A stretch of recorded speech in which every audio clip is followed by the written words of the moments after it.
आत्मा का अभिप्राय है निजस्व, स्वयंता, अपना आप। तो ये अपना आप क्या है?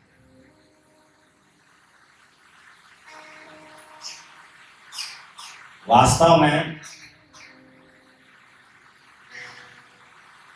हम जो स्वयं हैं, मैं जो स्वयं हूं, उसी का नाम आत्मा है। आत्मा मैं शब्द से सूचित होती है। मैं, अहम, संस्कृत में कहते हैं अहम।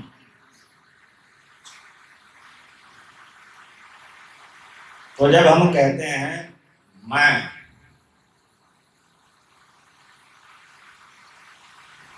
तो वास्तव में वह कहते तो आत्मा के लिए हैं, किंतु हम अपनी आत्मा को भूले हुए होते हैं। अपने शरीर को मैं समझकर बोलते हैं।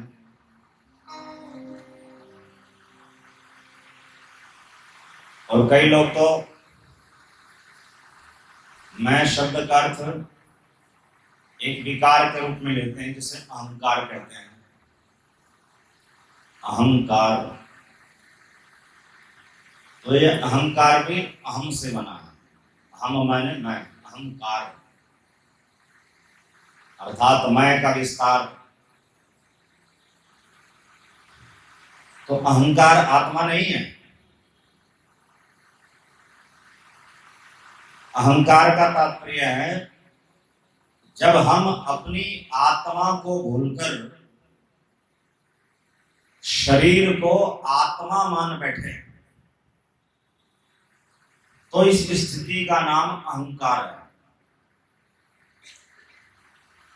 और यदि हम आत्मा को ही मैं समझे, तो इस स्थिति का नाम आत्मज्ञान है। और जब आत्मा को छोड़कर, आत्मा को भूलकर शरीर को ही मैं समझे, तो इसका नाम अहंकार है। तो अहंकार वास्तव में अज्ञान है।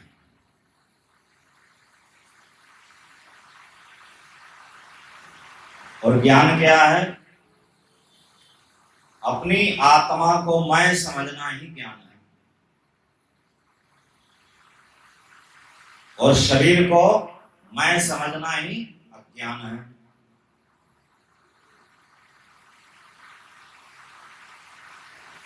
तो जो आत्मा है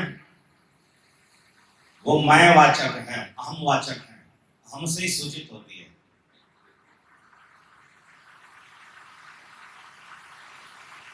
तो मैं कौन हूं? मैं अर्थात जो आत्मा है वो कौन है?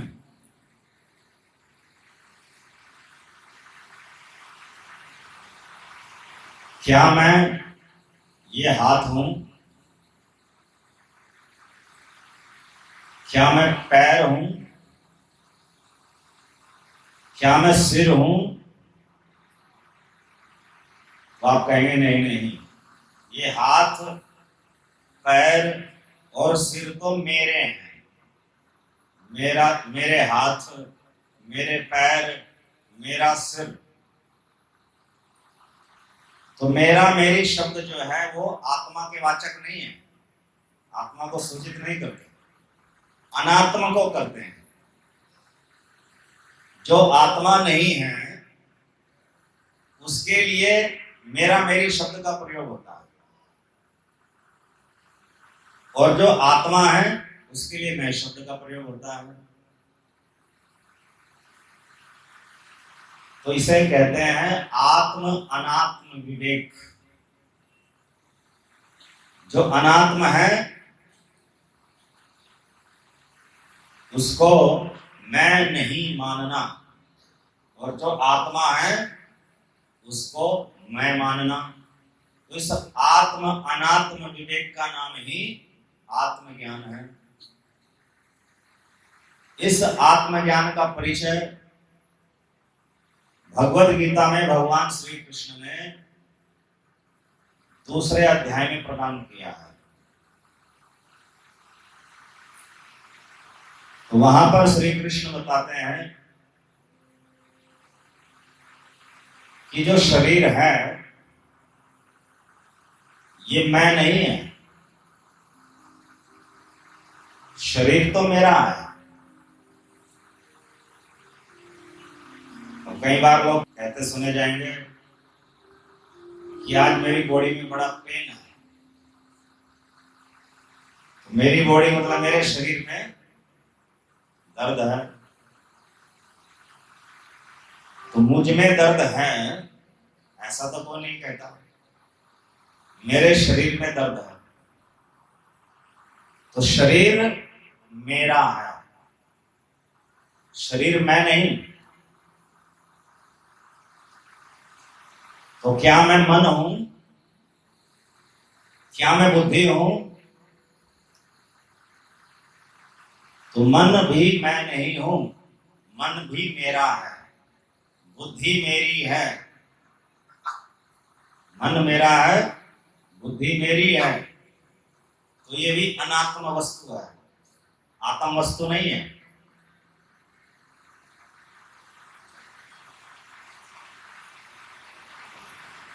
तो मन, बुद्धि, चित्त, अहंकार, इन चारों को कहते हैं अंतःकरण चतुष्टय। चतुष्टय माने चार। अंतःकरण भीतर की इंद्रियां, एक बाहर की इंद्रियां हैं, 5 कर्मेंद्रियां, 5 ज्ञानेंद्रियां, और 4 ये भीतर की हैं, इनको अंतःकरण कहते हैं। कर्ण अर्थ इंद्रियां, कर्ण माने कान और करण माने इंद्रियां। तो अंतःकरण जो है हमारे सूक्ष्म शरीर का विशेष अवयव है।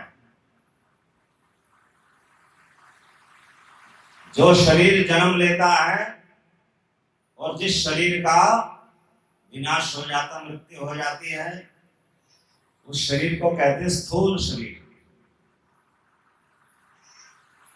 तो स्थूल शरीर 5 महाभूतों से निर्मित है।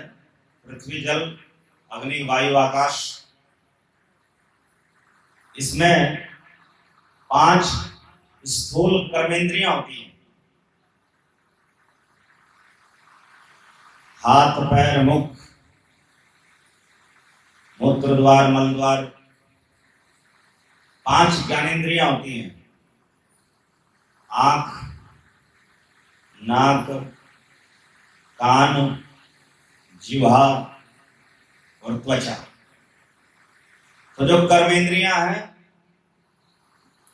वो कर्म करती हैं, और जो ज्ञानेंद्रियां हैं वो ज्ञान प्रदान करती हैं, ज्ञान प्राप्त करती हैं। तो जो ज्ञानेंद्रियों के विषय हैं उन्हें कहते हैं इंद्रिय विषय। तो जैसे आंख का विषय है रूप या दृश्य, कान का विषय है शब्द, नाक का विषय गंध, सुगंध भी हो सकती है, दुर्गंध भी हो सकती है। जिह्वा का विषय है स्वाद, इसलिए इसको रसना भी कहते हैं, रस लेती है। और त्वचा का विषय है स्पर्श।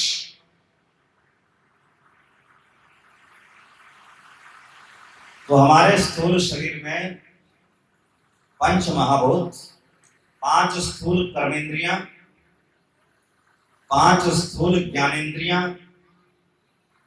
और 5 इंद्रिय विषय होते हैं।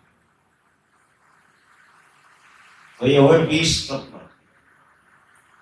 तो 20 तत्वों से निर्मित है स्थूल शरीर। तो ये जो स्थूल शरीर है ये मैं नहीं है, ये मेरा है। अर्थात स्थूल शरीर अनात्म वस्तु है, आत्म वस्तु नहीं है। तो इसके भीतर है सूक्ष्म शरीर। सूक्ष्म शरीर का जन्म भी हुआ है, किंतु कब? जब से ये सृष्टि है। और ये सृष्टि तो अनादि है, जगत तो अनादि है। गीता के अनुसार जगत की 2 अवस्थाएं हैं। एक स्थूल अवस्था, व्यक्त अवस्था, और एक अव्यक्त अवस्था। व्यक्त अवस्था में जगत दिखाई देता है और अव्यक्त अवस्था में जगत दिखाई नहीं देता। तो महाप्रलय के पश्चात जगत अव्यक्त अवस्था में रहता है और सृष्टि काल में ये व्यक्त अवस्था में रहता है। तो जब वो अव्यक्त अवस्था में रहता है तब भी वो जगत है। तो इसलिए जगत की 2 अवस्थाएं, संसार की सृष्टि की 2 अवस्थाएं हैं।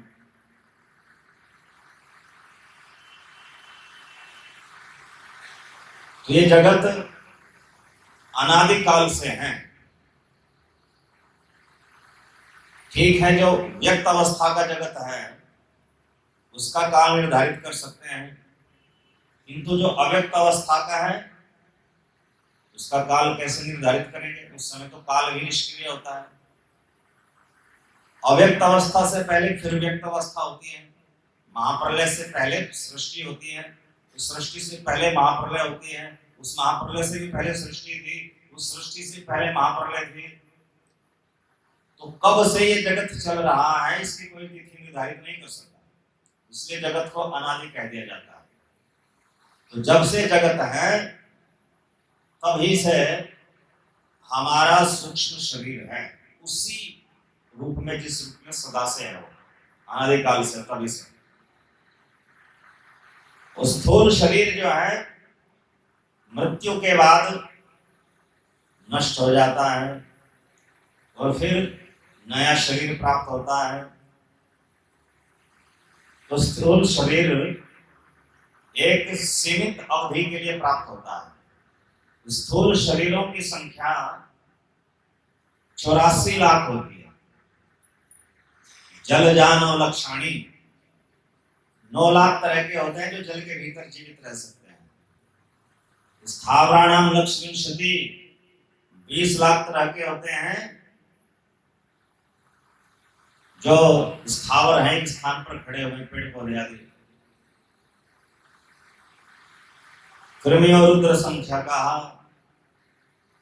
और रेंगने वाले जो प्राणी हैं वो 11 लाख प्रकार के होते हैं। पक्षिणाम 10 लक्षकम, उड़ने वाले जो पक्षी हैं वो 10 लाख प्रकार के होते हैं। 30 लक्षाणी पशु, 30 लाख प्रकार के पशु होते हैं। चतुर्लक्षाणी मानुषाः, और जो द्विपदी हैं, 2 पैर वाले मनुष्य जैसे दिखने वाले हैं, ये 4 लाख प्रकार के होते हैं, जिनमें से इस पृथ्वीलोक पर केवल एक ही है, ह्यूमन बीइंग, होमो सेपियंस सेपियंस। 3,99,999 तो विभिन्न दूसरे लोकों में हैं। तो इसलिए ये कहना कि पृथ्वी के अलावा और किसी प्लानेट पर जीवन नहीं है तो ये अज्ञानता ही है। दूसरे ग्रहों पर भी जीवन है, किंतु वहां तक अभी हमारा विज्ञान नहीं पहुंच पाया। वैदिक विज्ञान पहुंचा हुआ है।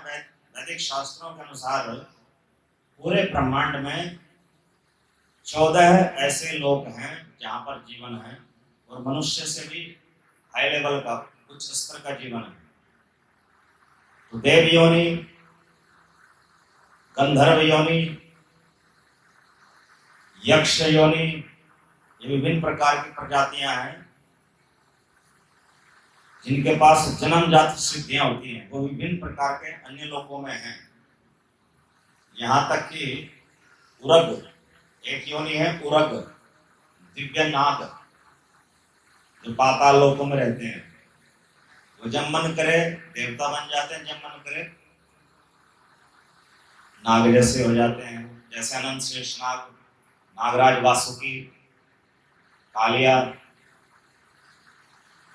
तो ये सब भी उन्हीं में गिने जाते हैं। धरती का सर्प अलग है।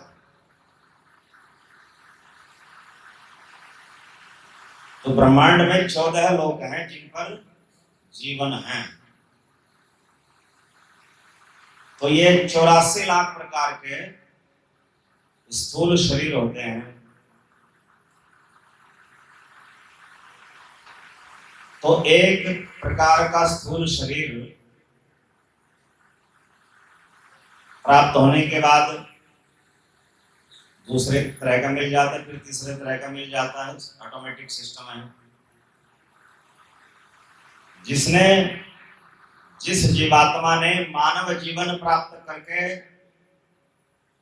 भगवान की भक्ति करी, ज्ञान ध्यान किया, उसको तो फिर से मानव जीवन ही प्राप्त होगा, और तब तक प्राप्त होता रहेगा मनुष्य का स्थूल शरीर, जब तक कि वो इस जन्म मरण के चक्र से छूट ना जाए, जब तक कि उसकी साधना भक्ति ज्ञान ध्यान आदि पूरा ना हो जाए। तो बारंबार मिलता रहेगा।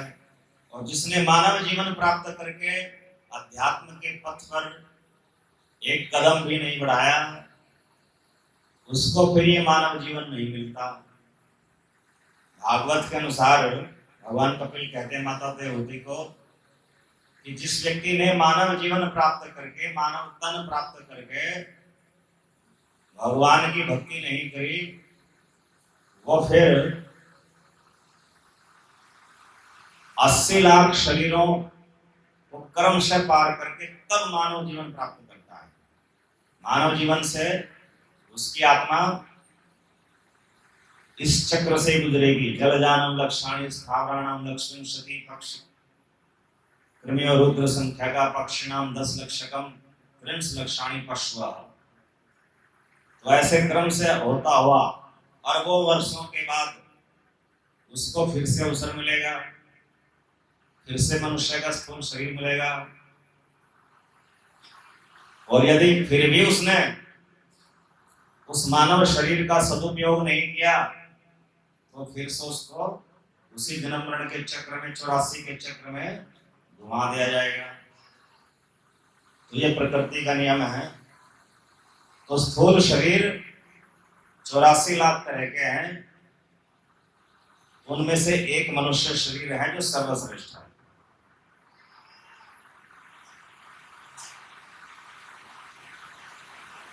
तो ये मानव जीवन सर्वश्रेष्ठ है। पृथ्वी का जो मनुष्य है, पृथ्वी पर विशेषता है, भारतवर्ष में रहने वाला जो मनुष्य है, इस मनुष्य शरीर को प्राप्त करने के लिए स्वर्ग के देवता भी तरसते हैं।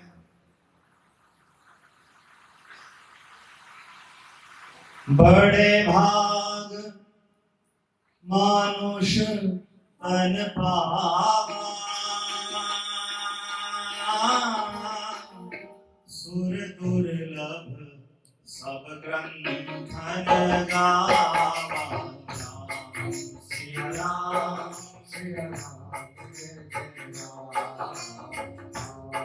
श्री राम श्री राम जय राम।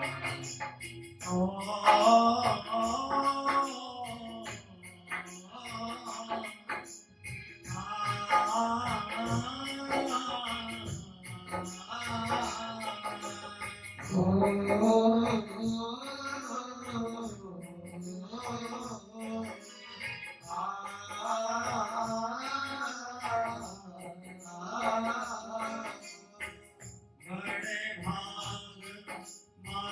मानुष तन पावा,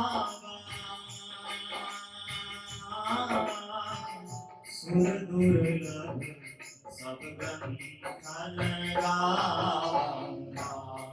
सिया राम जय जय राम, सिया राम जय जय राम। बड़े भाग मानुष तन पावा, बड़े सौभाग्य से भगवत कृपा से मनुष्य तन प्राप्त होता है जीवात्मा को। सुर दुर्लभ, ये सुर अर्थात देवताओं के लिए भी दुर्लभ है, कठिनता से प्राप्त होता है। सब ग्रंथन ही गावा, सब वेद शास्त्र इस बात का वर्णन करते हैं। तो यद्यपि मनुष्य शरीर एक स्थूल शरीर है, इसमें भी उसी भांति 5 तत्व है जैसे दूसरे शरीरों में है, किंतु मनुष्य शरीर बड़ा ही कीमती है, अनमोल है।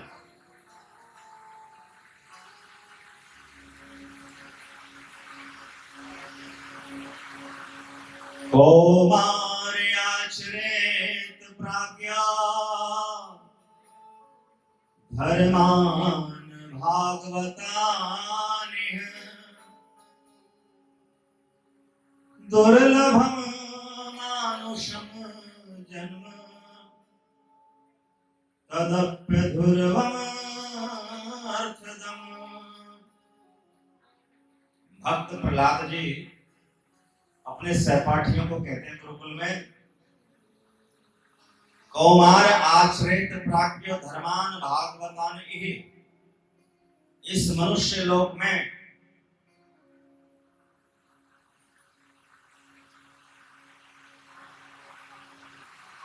प्रत्येक मनुष्य को कुमार अवस्था से ही भगवान की भक्ति में लग जाना चाहिए। अब कुमार अवस्था का अंत क्या है? 8 वर्ष तक। तो प्रहलाद जी कह रहे हैं कि कुमार अवस्था से लग जाना चाहिए भगवान की भक्ति में। क्यों? दुर्लभम मानुषम जन्म, मनुष्य का जन्म दुर्लभ है, मनुष्य का शरीर प्राप्त करना अत्यंत कठिन है। तदप्य ध्रुवम अर्थदम, यद्यपि यह मनुष्य शरीर भी दूसरे जो अधम प्रकार के शरीर हैं पशु पक्षी आदि के, उनकी भांति नाशवान है, ये भी नष्ट होगा, किंतु ये अर्थदम है, क्योंकि परमार्थ वस्तु को देने वाला है, ये भगवान की प्राप्ति कराने वाला है, जन्म मरण के चक्र से छुड़ाने वाला है, मुक्ति या मोक्ष की प्राप्ति कराने वाला है, कृष्ण प्रेम भगवत प्रेम हरि प्रेम को प्रदान कराने वाला है। तो समस्त प्रकार के स्थूल शरीरों में मनुष्य शरीर सर्वश्रेष्ठ है, किंतु स्मरण रहे, शरीर चाहे मनुष्य का हो या देवता का या पशु का या पक्षी का, वो आत्मा नहीं है, वो अनात्म वस्तु है।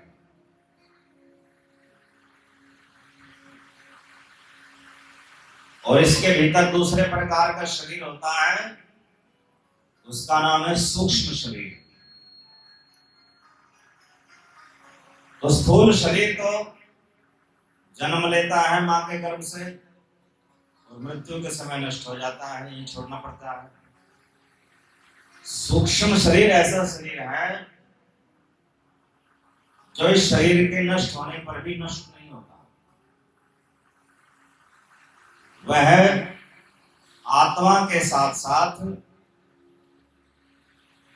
दूसरे शरीर में चला जाता है। वर्तमान शरीर में जो कर्म किए थे, उन कर्मों का पूरा का पूरा लेखा जोखा उस सूक्ष्म शरीर में होता है। उनके सहित सूक्ष्म शरीर दूसरे स्थूल शरीर में चला जाता है। तो स्थूल शरीर बाह्य वस्त्र के समान है,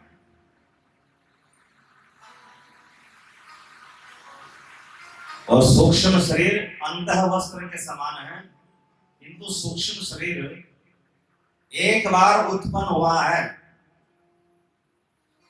हमें जब सूक्ष्म शरीर मिला था वो एक बार मिला था, और कब मिला था? अनंतानंत जन्म पहले। एक दो चार नहीं, अनंत गुना अनंत। अनंत का अर्थ होता है इनफाइनाइट, उसको गणना ना कर सके, और उसको गुणा कर दो अनंत से, तो अनंतानंत जन्म पहले कभी ये मिला था सूक्ष्म शरीर। जन्म तो उसका हुआ है, किंतु ये आज तक मरा नहीं। सूक्ष्म शरीर अनंतानंत जन्म पहले मिला था, किंतु आज तक मरा नहीं।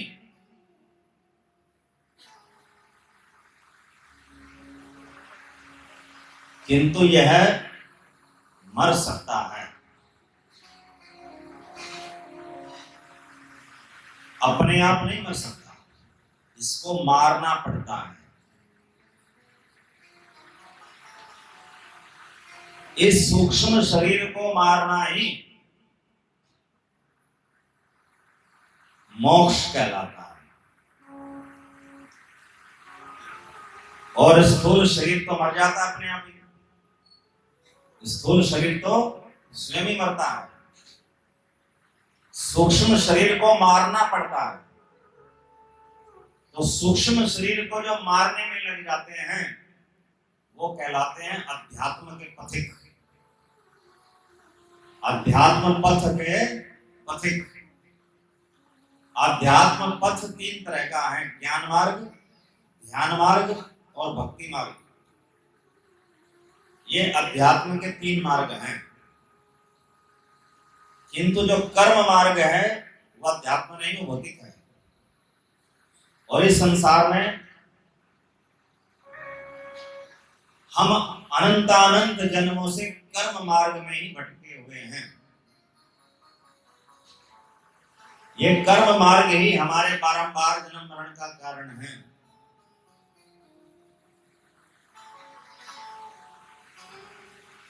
कर्म दो प्रकार के होते हैं, पाप और पुण्य।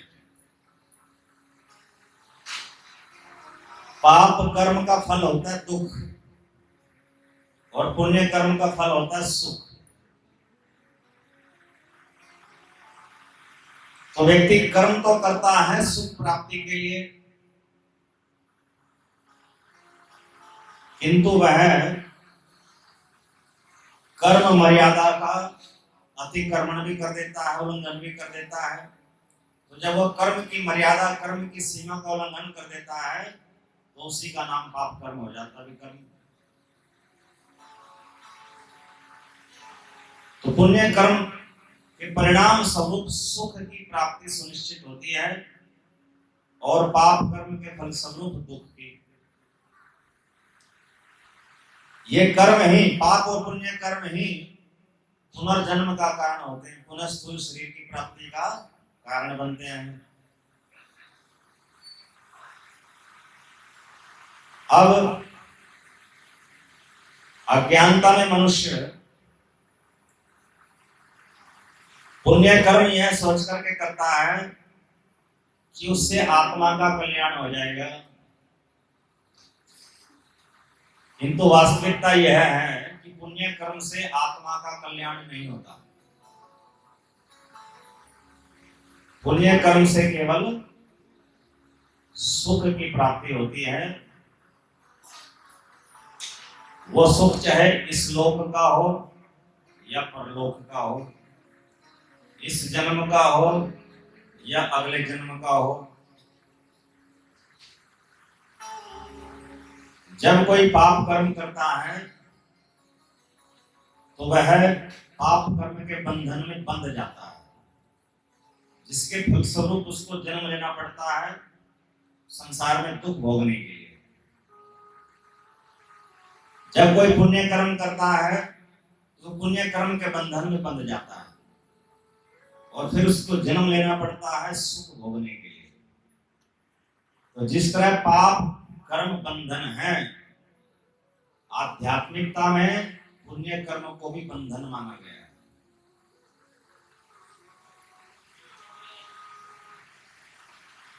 तो जो कर्म करेगा, चाहे पुण्य करे या पाप करे, वह बंधन में बंधेगा ही, जन्म मरण के चक्कर में बंधेगा ही।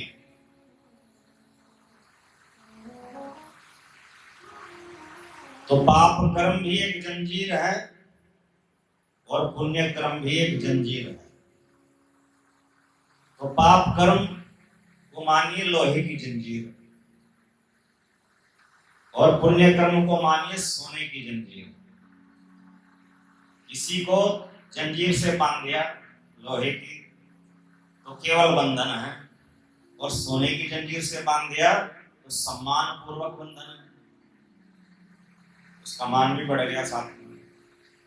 तो है तो दोनों बंधन ही। तो ये कर्म मार्ग कभी भी आत्मा का कल्याण नहीं कर सकता। आत्मा का कल्याण तो ज्ञान मार्ग से, ध्यान मार्ग से, तो भक्ति मार्ग से ही होता है। तो गीता और भागवत का निर्णय है कि भक्ति मार्ग से आत्मा का कल्याण अत्यंत सरल है, ज्ञान मार्ग में ध्यान मार्ग की अपेक्षा। हरे राम राम राम हरे हरे। तो ये जो कर्म मार्ग है, इसी के कारण हम अनादिकाल से जन्म मरण में हैं। पुण्य कमाई जिसका लक्ष्य है वह भले ही जिसकी पूजा कर ले, वह जन्म मरण के बंधन से छूट नहीं सकता। तो पुण्य कमाई लक्ष्य नहीं होना चाहिए। पुण्य कमाई लक्ष्य किसका है? अज्ञानियों का। हरे कृष्ण कृष्ण कृष्ण हरे हरे, हरे राम राम राम हरे हरे। क्योंकि पुण्य कर्म करने से सूक्ष्म शरीर का नाश नहीं हो सकता, और सूक्ष्म शरीर का नाश नहीं होगा तो इस जन्म मरण के चक्रव्यूह से छुटकारा नहीं हो सकता, भगवान की प्राप्ति नहीं हो सकती। और भगवान की प्राप्ति हुए बिना आनंद की प्राप्ति नहीं हो सकती। और आनंद ही तो प्रत्येक आत्मा की आवश्यकता है। प्रत्येक आत्मा की आवश्यकता आनंद है। आनंदमयोभ्यासात्, शास्त्र कहता है चाहे ज्ञान का अभ्यास करो या ध्यान का अथवा भक्ति का अभ्यास करो, उस अभ्यास का लक्ष्य आनंद होना चाहिए। तो आनंद क्या है? कोई जड़ वस्तु नहीं। आनंद एक चिन्मय पदार्थ है, दिव्य वस्तु है, एक ऐसा सुख जो कभी घटता नहीं, कभी मिटता नहीं, जिसको भोगने से मन ऊबता नहीं, जिसको भोगते समय इंटरवल या अंतराल लेना पड़ता नहीं। तो ऐसे दिव्य सुख को आनंद कहते हैं। तो आनंद के चार लक्षण हुए। वह अक्षय है, क्षय नहीं होता, मिटता नहीं। आनंद अक्षय है, उसका क्षय नहीं होता, वो घटता नहीं। आनंद अविनाशी है, वह मिटता नहीं।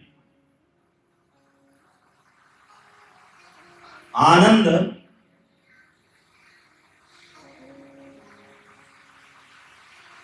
को भोगने से मन उबता नहीं, तृप्त नहीं होता। और आनंद को भोगते समय अंतराल या इंटरवल लेना नहीं पड़ता, निरंतर उसको भोगा जा सकता है। और आनंद आत्मा का विषय है, वह स्थूल शरीर या सूक्ष्म शरीर का विषय नहीं।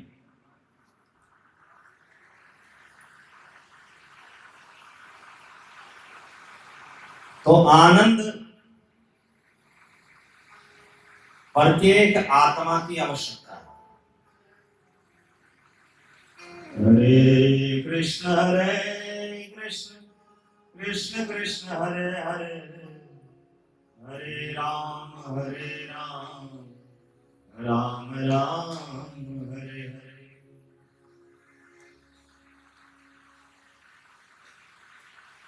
उस आनंद की प्राप्ति के लिए ही ज्ञान मार्ग, ध्यान मार्ग अथवा भक्ति मार्ग है, आध्यात्मिक मार्ग है। तो वो आनंद कब प्राप्त होगा?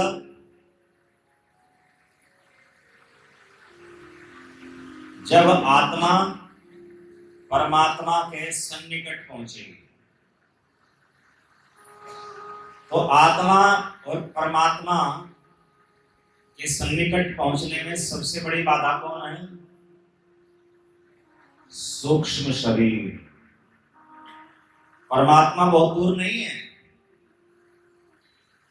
भगवद गीता के 15वें अध्याय के 15वें श्लोक में श्री कृष्ण कहते हैं, सर्वस्य चाहं हृदि सन्निविष्टो, मैं सबके हृदय में ही बैठा हूं। अंतर्यामी परमात्मा रूप से घट घट मेरो साइया सुनो घटना कोय, बलिहारी वा घट को जा घट प्रगट होए। तो वह परमात्मा हमारे भीतर भी है और इस सृष्टि से परे अपने परम धाम में भी है। तो परमात्मा जो आनंद का भंडार है, ओम नमो सच्चिदानंदे रूपाय परमात्मा ने, ज्योतिर्मय स्वरूपाय विश्व मांगल्य मूर्तये, वह परमात्मा सच्चिदानंद रूप है, सतचित आनंद का स्वरूप है। सत्य मायने वो सनातन है, अजरमर अजन्मा विनाशी है। चित्त मायने वह सर्वज्ञ है, चेतन है, जड़ नहीं, पांच भौतिक नहीं। और आनंद अनंत दिव्य सुख वाला है। तो वह परमात्मा आनंद कंद है। तो वह हमारे भीतर भी है, किंतु फिर भी हमारी आत्मा को उसकी अनुभूति नहीं होती। क्यों? क्योंकि बीच में सूक्ष्म शरीर आ गया। स्थूल शरीर बाह्य वस्त्र की तरह समझिए, सूक्ष्म शरीर अंतः वस्त्र की तरह समझिए, और उसके भीतर जो आत्मा है उसे शरीर की तरह समझिए, वस्त्रधारी के समान समझिए। वासांसि जीर्णानि यथा विहाय नवानि गृह्णाति नरोपराणि, तथा शरीराणि विहाय जीर्णानि अन्यानि संयाति नवानि देहि। देहि अर्थात आत्मा। श्री कृष्ण कहते हैं, अर्जुन, आत्मा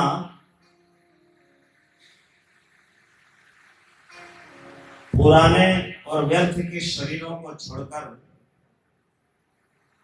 ठीक उसी प्रकार नए शरीर धारण करता है, जैसे कोई मनुष्य, जैसे कोई वस्त्रधारी अपने फटे पुराने वस्त्रों को त्याग कर नए वस्त्र धारण करता है। तो शरीर वस्त्र के समान है। तो बाह्य शरीर है स्थूल शरीर, जो हर जन्म में बदलता है। और अंतः शरीर है सूक्ष्म शरीर, जो एक बार मिला तो है किंतु आज तक बदला नहीं, वही का वही है और तब तक रहेगा जब तक कि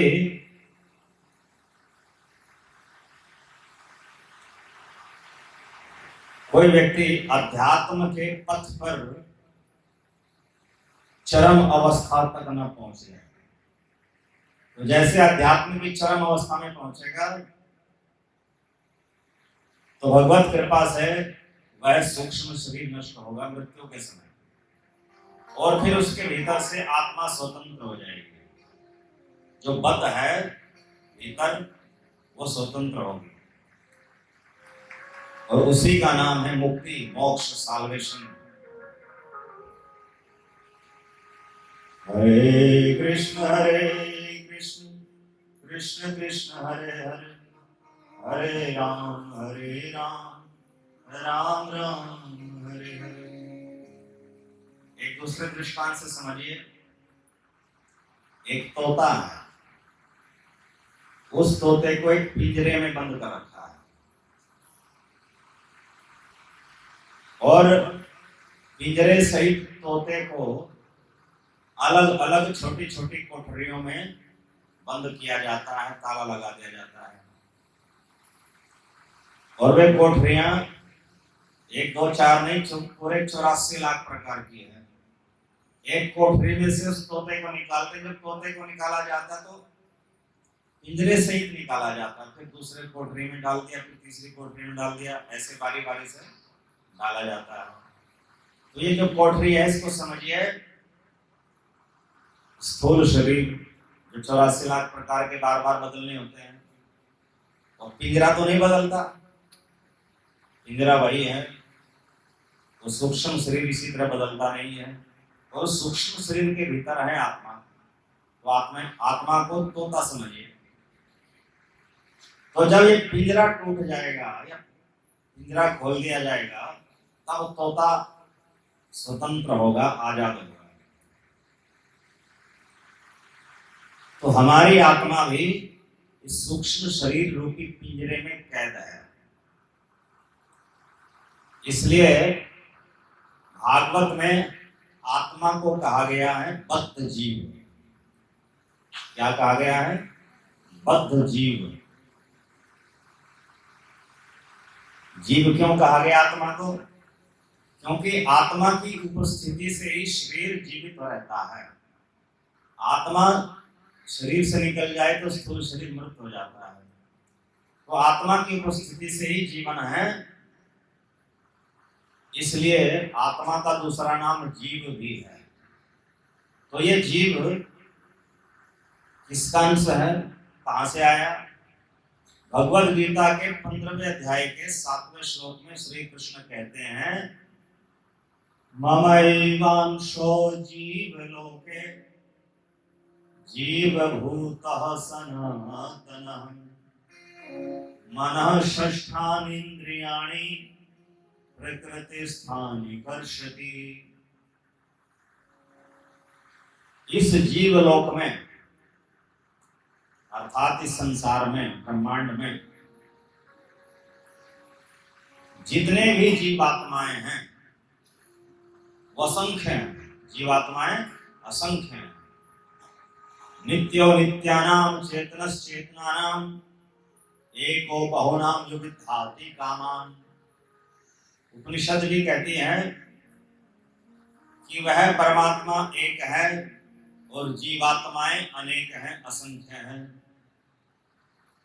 जैसे परमात्मा नित्य है अर्थात अविनाशी है, वैसे ही आत्मा भी अविनाशी है। जैसे परमात्मा चेतन है जड़ नहीं, वैसे ही आत्मा भी चेतन है जड़ नहीं। तो नित्यो नित्यानाम चेतनश्चेतनानाम एको बहुनाम विद्यार्थी कामान। वह एक ही परमात्मा असंख्य जीवात्माओं का भरण पोषण करता रहता है। तो जीवात्माएं असंख्य हैं और ये जीवात्माएं निराकार नहीं है, सर्वव्यापक भी नहीं है। अचल और स्थिर भी नहीं है। केशाग्रशतभागस्य शतधाशादृशात्मकः जीवः सूक्ष्म स्वरूपोऽयं संख्यातीतो हि चित्कणः। सिर के बाल की नोक को यदि 10,000 हिस्सों में तोड़ दिया जाए तो जो एक हिस्सा अंत में प्राप्त होगा उतना ही आकार आत्मा का होता है, जीव का होता है। बाल की नोक के 10,000 व्यंश के बराबर। और संख्यातीत तो ये आत्माएं असंख्य हैं, इनकी कोई गिनती नहीं कर सकता। चित्त कण, ये आत्मा वास्तव में ज्योति बिंदु नहीं है, ये कण है, कण पार्टिकल है, स्पिरिचुअल पार्टिकल है, चित्त कण है, चेतन कण है। और ये चेतन कण आया कहां से है? जैसे सूरज से निकलती हैं प्रकाश की किरणें, और प्रकाश की किरणें मिलकर के बनी है फोटॉन्स से, प्रकाश कणों से। तो प्रकाश के जो कण हैं उनसे मिलकर के प्रकाश किरण बनी है। और प्रकाश किरण कहां से आती है? सूरज से। वैसे ही कृष्ण सूर्य सम माया है अंधकार, जहां कृष्ण तहां नहीं मायार अधिकार। कृष्ण सूर्य के समान है और श्री कृष्ण रूपी सूर्य से जो निकलने वाली किरणें हैं उनको मानिए उनकी तटस्थ शक्ति। एक शक्ति विशेष है, उसका नाम है तटस्थ शक्ति, मार्जिनल पोटेंशियल। उस तटस्थ शक्ति के जो अंश हैं उसे कहते हैं जीवात्मा या आत्मा। तो वो कण है, जैसे प्रकाश के कण है। तो यही बात श्री कृष्ण ने गीता में कही, इस सृष्टि में सब जीव मेरे ही अंश हैं, अर्थात मेरी ही प्रकाश किरणों के कण हैं, अर्थात मेरी ही तटस्थ शक्ति के अंश हैं। तो हमारा शरीर भले ही किसी का भी अंश क्यों ना हो, किसी से उत्पन्न क्यों ना हुआ हो, किंतु हमारी जो आत्मा है वो श्री कृष्ण से ही आई है। हमारी आत्मा का स्रोत केवल श्री कृष्ण है, कोई और नहीं। हम चाहे श्री कृष्ण को माने अथवा ये न माने, श्री कृष्ण को मानना या न मानना तो आस्था का विषय है, श्रद्धा का विषय है, और व्यक्ति अपनी श्रद्धा या आस्था को बदल भी सकता है। किंतु हमारी आत्मा श्री कृष्ण का ही अंश है, ये सत्य है, तथ्य है, यथार्थ विषय है। क्योंकि श्री कृष्ण के अलावा किसी भी शास्त्र में, किसी भी भगवत अवतार ने या देवता ने ये नहीं कहा कि आत्माएं जीवात्माएं मेरा अंश है। गीता में श्री कृष्ण ने कहा है कि सब जीव मेरे अंश हैं।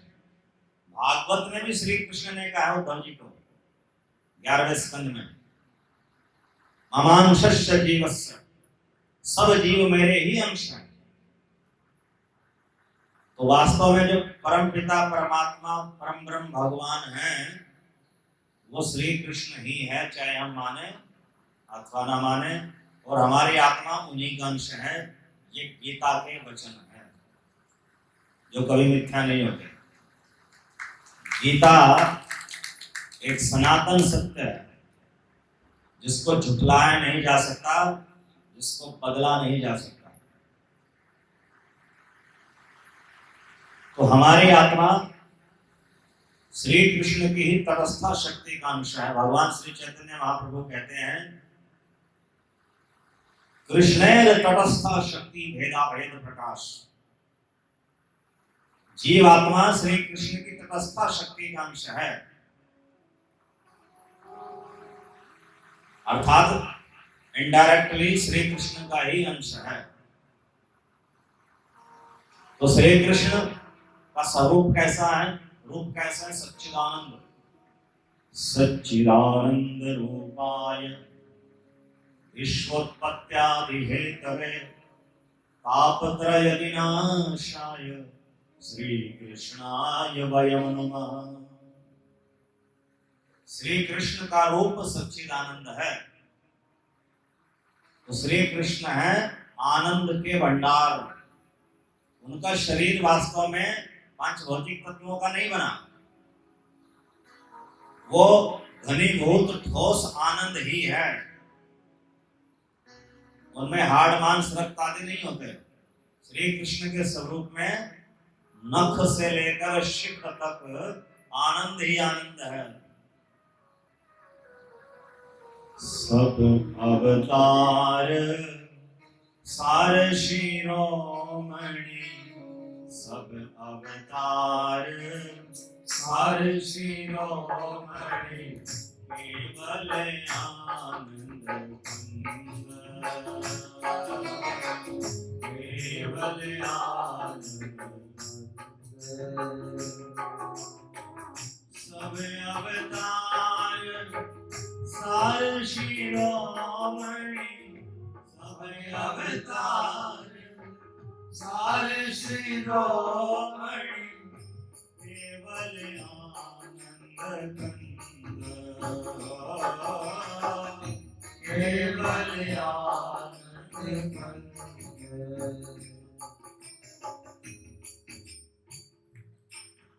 तो श्री कृष्ण केवल आनंद कंद है।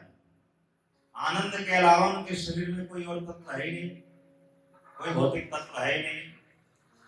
जैसे मिश्री की मूर्ति में मिश्री के अलावा कुछ और नहीं होता। हाथ भी मिश्री, पैर भी मिश्री, सिर भी मिश्री, पूरा शरीर का अंग अंग मिश्री। वैसे श्री कृष्ण के शरीर में न रक्त है, न रस है, न मांस है, न अस्थि है, न मज्जा है, न मेद है, न शुक्र है। वो केवल आनंद कंद है। तो उन आनंद कंद श्री कृष्ण की तटस्थ शक्ति का अंश है आत्मा। और ये आत्मा बाल की नोक के 10,000 अंश के बराबर है। ये एक चेतन कण है, किंतु ये एक पिंजरे में कैद है। ये उस तोते के समान है जो पिंजरे में कैद है। ये आत्मा तोते के समान है। इसी को आत्मा कहा गया, इसी को जीवात्मा कहा गया। यही जीव है। और इसी को बद्ध जीव कहा गया, इसी को सौल कह सकते हैं, इसी को रूह कह सकते हैं।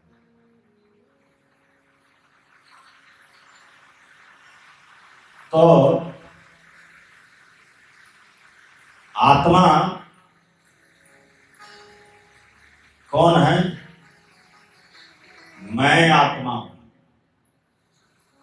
मैं आत्मा हूं। आप सब भी आत्मा हो। पृथक पृथक सब आत्मा है। चेतन कण के तुल्य है आपका स्वरूप। किंतु आप सब, हम सब एक ऐसे पिंजरे में बंद है जो कभी टूटता ही नहीं, खुलता ही नहीं। उसका नाम सूक्ष्म शरीर है। उसी सूक्ष्म शरीर में हमारे कोटि कोटि जन्मों का, कर्मों का लेखा जोखा रहता है। उसी सूक्ष्म शरीर में सब भावनाएं हैं। उसी सूक्ष्म शरीर में सब विकार हैं। उसी सूक्ष्म शरीर के माध्यम से गुण अवगुण अभिव्यक्त होते हैं। वास्तव में सुख और दुख को भोगने वाला भी स्थूल शरीर नहीं है, सूक्ष्म शरीर ही है। और सूक्ष्म शरीर के माध्यम से वो आत्मा को प्राप्त होते हैं। अगर शरीर में से, स्थूल शरीर में से आत्मा निकल जाए, सूक्ष्म शरीर निकल जाए, तो शरीर को चाहे काट लो चाहे जला लो, उसमें कोई दुख ही नहीं होता। तो दुख क्यों नहीं होता शरीर को? जब शरीर जीवित था तब उसको दुख होता था।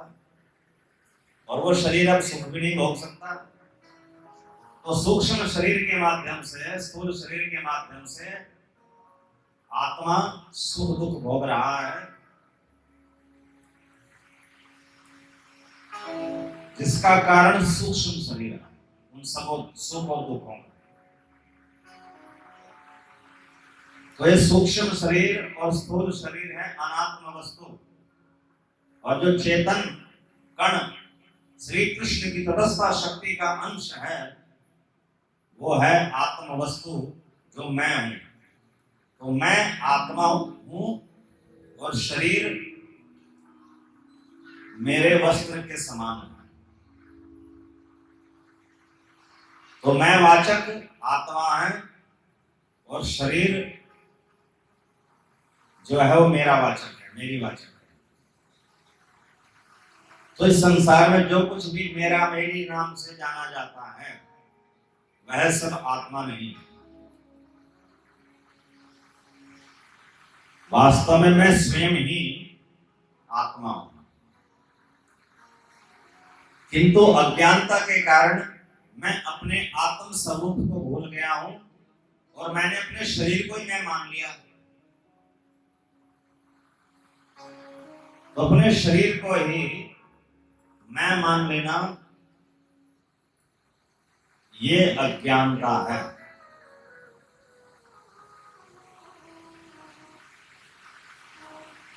तो हमारा आज का विषय है आत्मा की आवश्यकता का ज्ञान।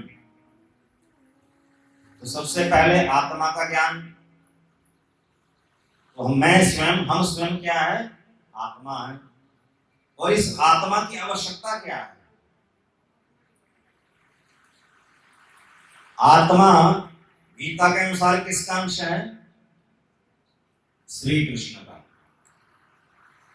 तो जिसका कोई अंश होता है उसे कहते हैं अंशी।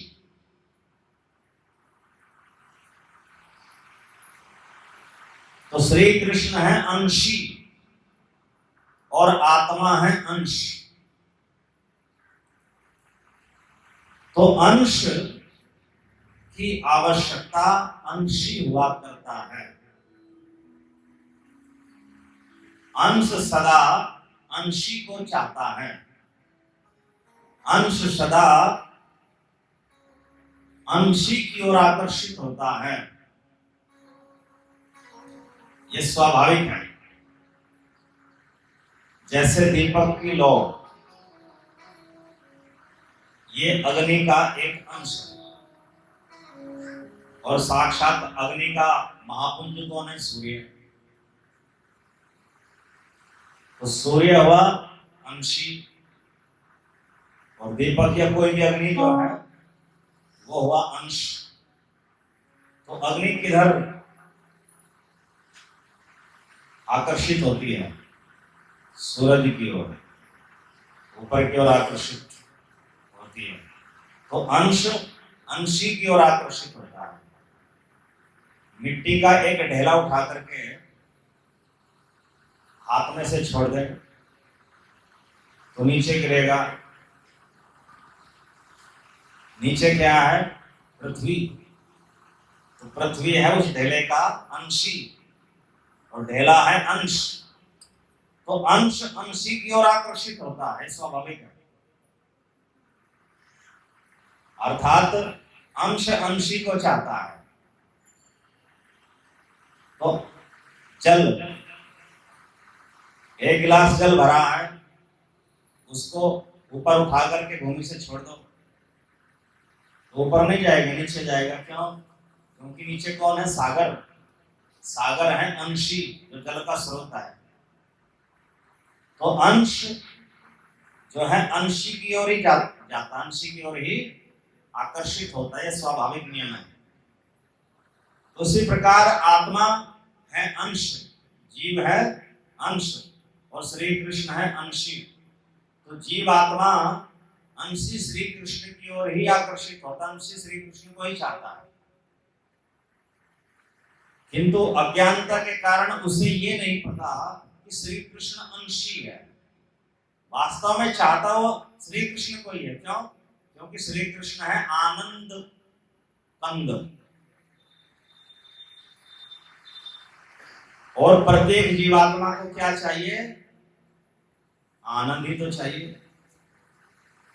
अनादि काल से, अनंतानंत जन्मों से प्रत्येक आत्मा की एक ही अभिलाषा रही है, ऐसा सुख मिल जाए जो कभी घटे ना, जो कभी मिटे ना, जिससे मन उबे ना, जिसको निरंतर भोगा जा सके, सुख कभी जाए ना। तो ऐसे सुख की अभिलाषा करता है, तो वैसा सुख तो आनंद ही होता है ना। और वो आनंद आज तक किसी को मिला नहीं है। तो इनडायरेक्टली अगर सोचा जाए तो प्रत्येक आत्मा क्या चाहती है? अभिलाषा क्या इच्छा करती है?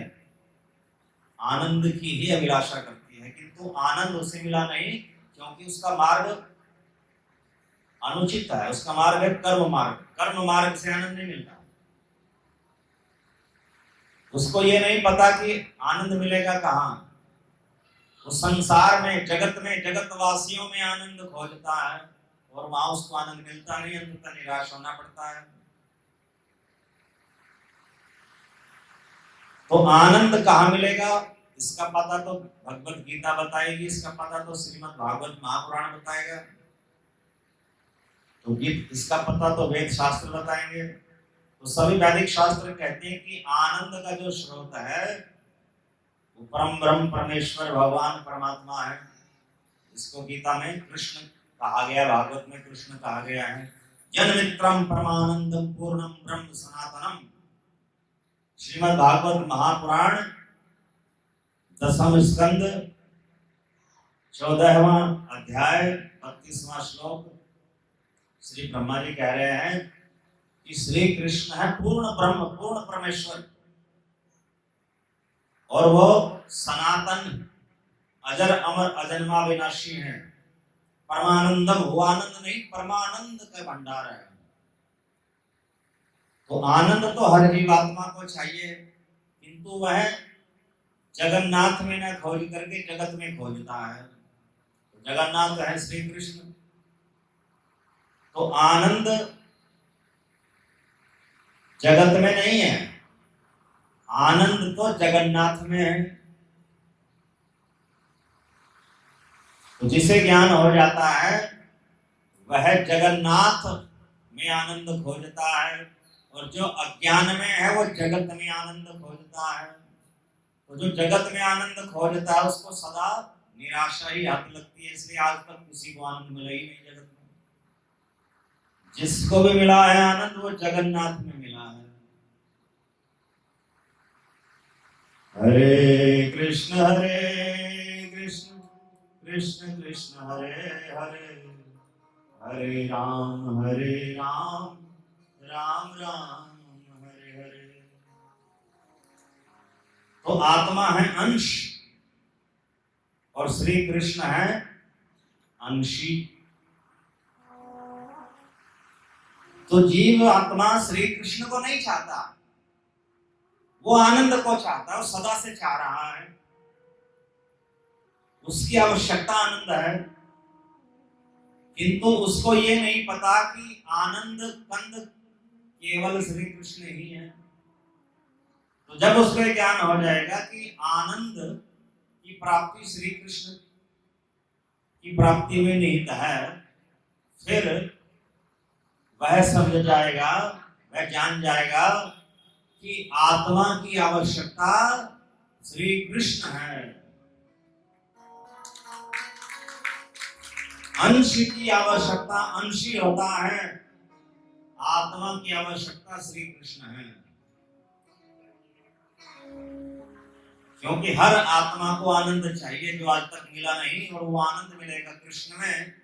इसलिए हमारी आत्मा की आवश्यकता क्या है? कृष्ण। तो जिसे आनंद चाहिए उसे कृष्ण को पाना ही होगा, चाहे इस जन्म में पाले अथवा करोड़ों जन्मों के बाद। आनंद तभी मिलेगा जब कृष्ण मिलेंगे। कृष्ण की प्राप्ति के बिना आनंद आने वाला नहीं। क्योंकि सच्चिदानंद तत्व वो श्री कृष्ण ही है। परमानंदम पूर्णम ब्रह्म सनातनम, सनातन पूर्ण ब्रह्म जो परमानंद कंद है वो श्री कृष्ण ही है। इसलिए हमारे आज के सत्संग का जो विषय है आत्मा की आवश्यकता का ज्ञान, तो क्या निकला? आत्मा की आवश्यकता क्या निकली? अंततः श्री कृष्ण। तो हम सबकी आत्मा की आवश्यकता श्री कृष्ण है।